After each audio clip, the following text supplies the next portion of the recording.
Welcome to the Healthpreneur Podcast. My name is Uriel Kame, New York Times bestselling author, former professional athlete, and founder of Healthpreneur, the world's leading company helping health and fitness experts start and scale high-end coaching businesses.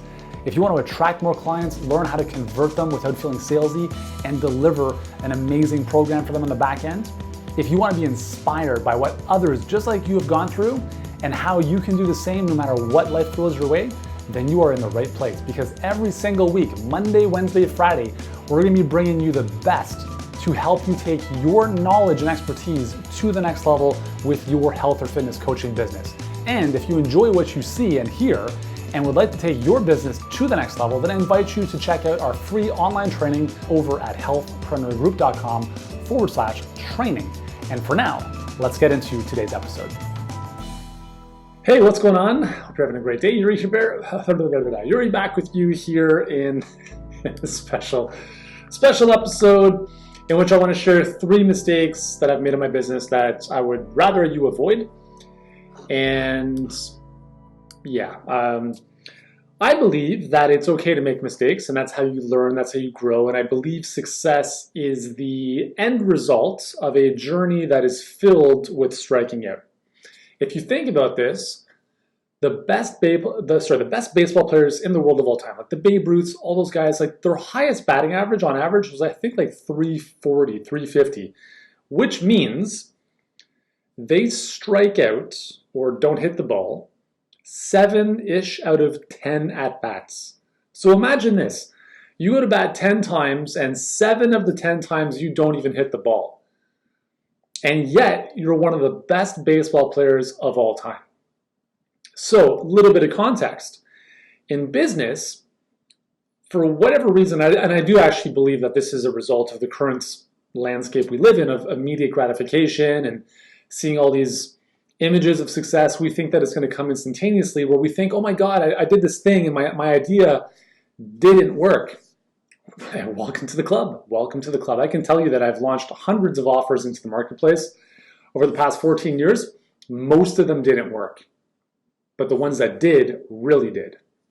So I think it's giving yourself the permission to make mistakes is important as a leader, as a business owner, someone who wants to succeed in life, not just in business, but in every aspect, right? If you're a kid learning to read, be okay with learning to read and making mistakes and not knowing how to say certain words. That's part of the process, right?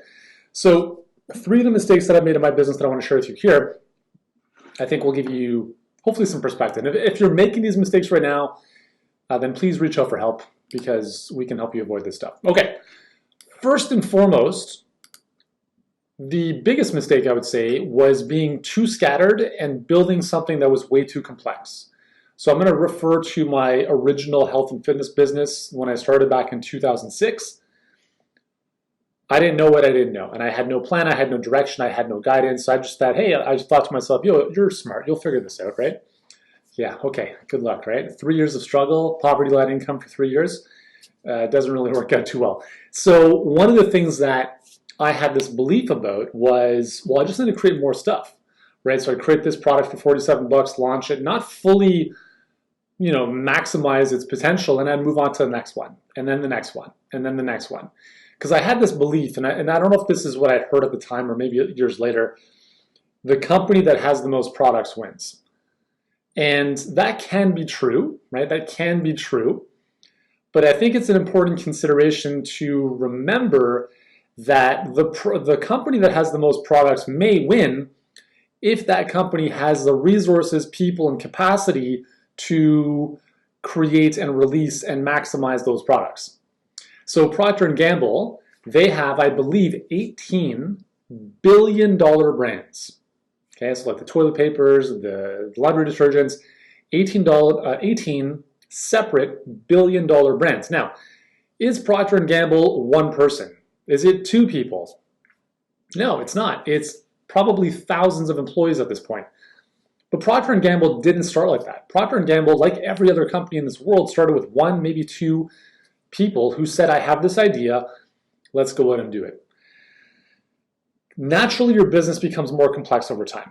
But if you start with complexity out of the gate, it becomes really, really challenging to grow. Because if you're not, again, if you don't know how to build a business and your business already is very, very complex, if you have too much going on, if you're doing too many things, it's very, very tough to get beyond that. And it becomes overwhelming. You feel burnt out.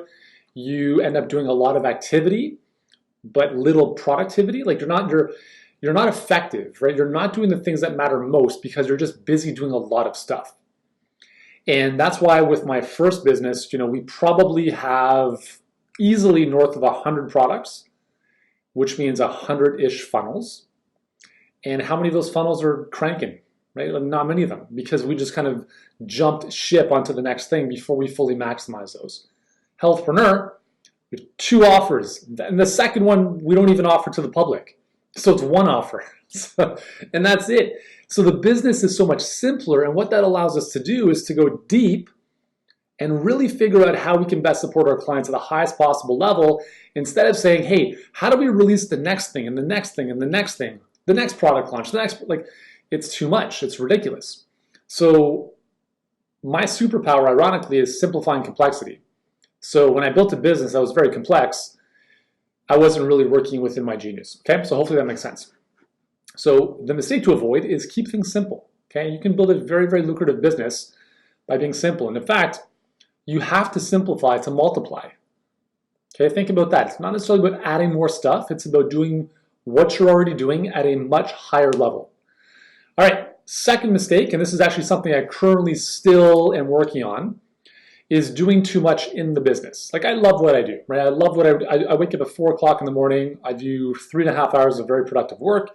I could technically be done by the time my kids get up. I could be done, right? If I wanted to, but I don't, because I enjoy working. But what I find myself, I think most entrepreneurs can relate to this, is it's your baby, right? It's your baby, and you don't want to relinquish control or a process that maybe someone else is not going to do as well as you, right?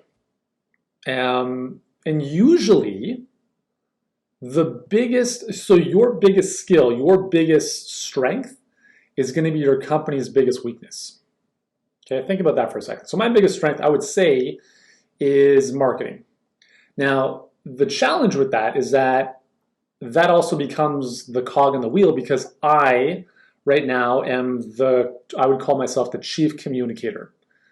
So what that means is my ability to step out of marketing is a lot more reluctant than, minutia or other details or little things that I don't want to do, which I can hand off more easily.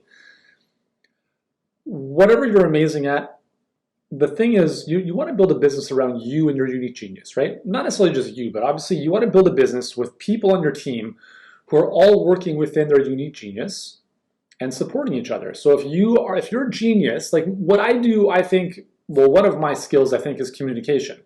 So doing videos like this or podcasts and stuff is what I should be doing more of, because I enjoy doing this, and no one can do this because at this current stage in time, I can't clone myself.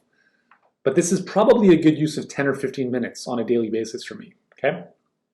But what about the other stuff? What happens to this video after I shoot it?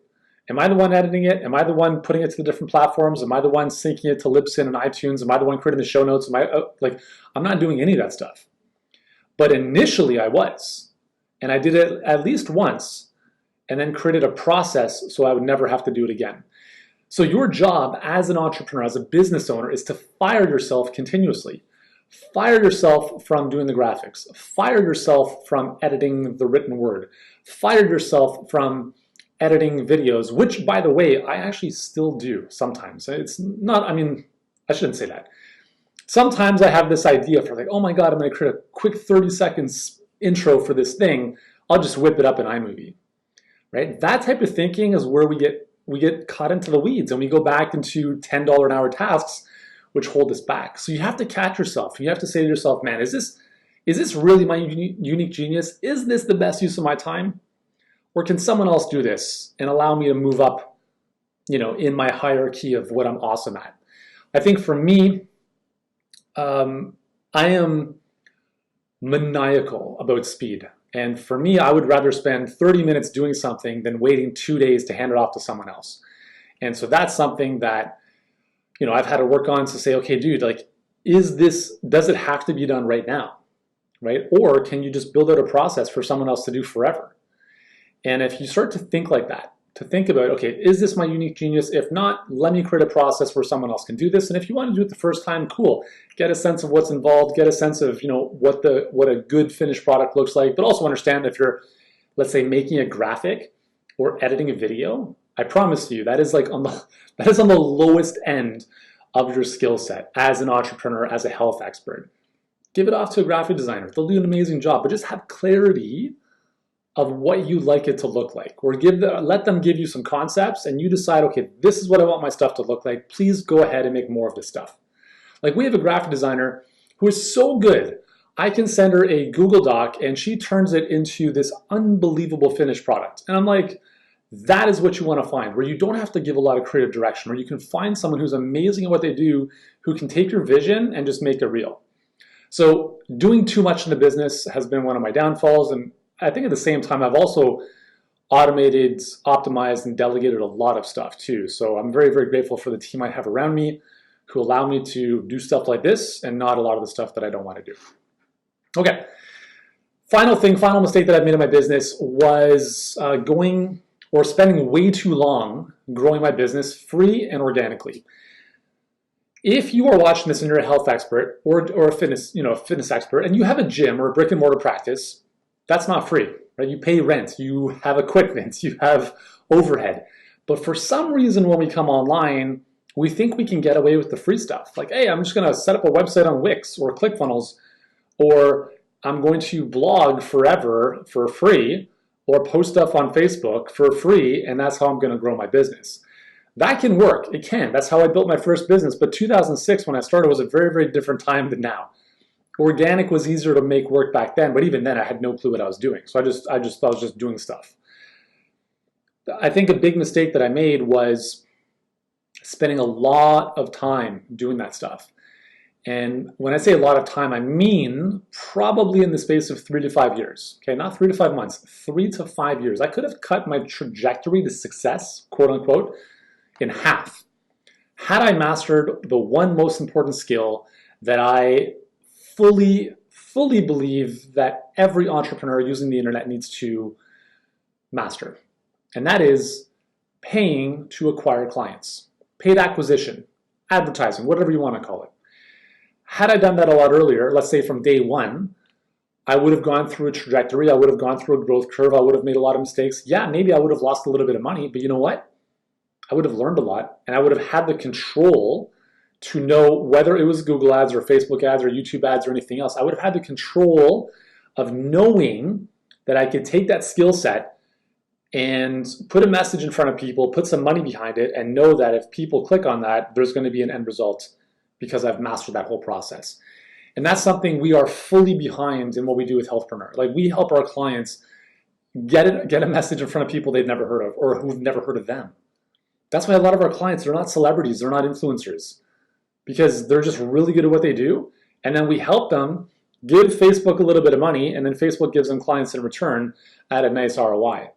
And that is a skill set that you can take into any market. Like, if you wanted to go into dog training, food, like whatever, that's a skill set that you now have the ability to go into any industry, any market, any vertical and make work, because you control your traffic, you control your destiny. You're not at the mercy for a Google algorithm change, which overnight chops like half of your traffic. And the thing too, guys, in the natural health space, Google made a big change about a year ago, which penalized websites that are not from a MD with a board of advisors who are also MDs. So if you're like a DC, a DO, an MD, your stuff is not getting seen, okay? So don't spend money building beautiful websites.